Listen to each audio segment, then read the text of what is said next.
Let's talk about in-house fulfillment versus 3PL. You guys have made, like you said, a dedicated decision to fulfill on your own. You obviously can't start that overnight. It would be very cost prohibitive, I would think. And that's why a lot of people go the 3PL model. Where are those breaks in terms of scale, where all of a sudden it now makes sense to go in-house and start to handle your own distribution? What are the complications associated with doing that? I would think you have to make the technology be able to talk to each other. You have to have the staff to be able to receive and pick and pack and ship. But I'm making it sound easy from the cheap seats over here. You have the warehouse at your back. What's the difficulty? What's it like? The choice here really comes down to how simple is your operation. At a high level, your options are there are these companies called 3PLs or third-party logistics firms who are outsourced fulfillment providers. You send your stuff on the pallet, they keep it all, and then every day you send them the orders. And you also send them hey, you got to send this much to Amazon, send this much to this retail store. So when I say 3PL, that's what I'm talking about. The alternative is, of course, you hire the people, lease the building. There are pros and cons to each. And it really comes down to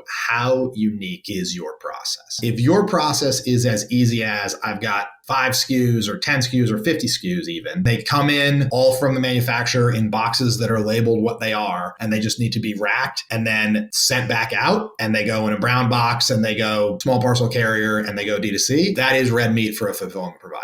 They make money on volume, like take it off the rack, put it in a box, hand it to FedEx.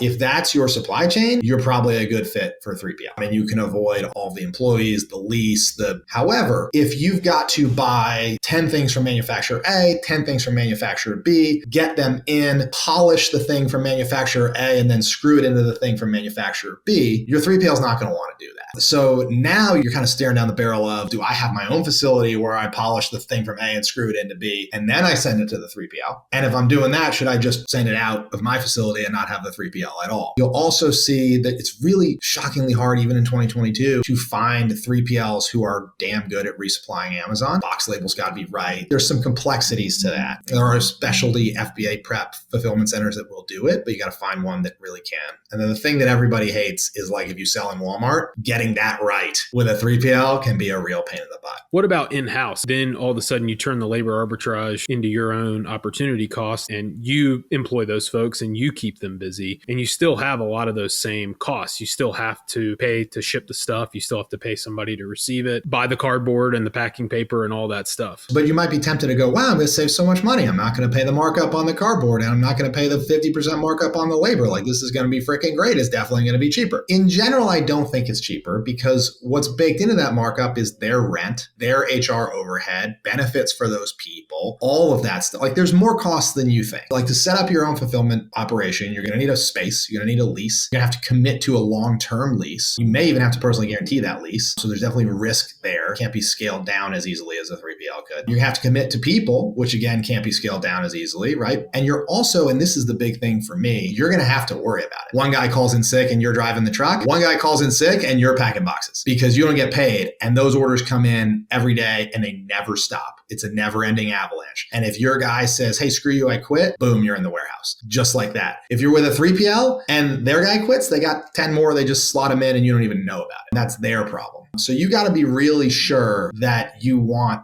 that level of critical function to be in-house, and your org will probably not be as deep as the 3PL's org in that area. So that, to me, is often why people pay the 3PL markup. Also, just they just don't want to deal with it, a whole bunch of employees.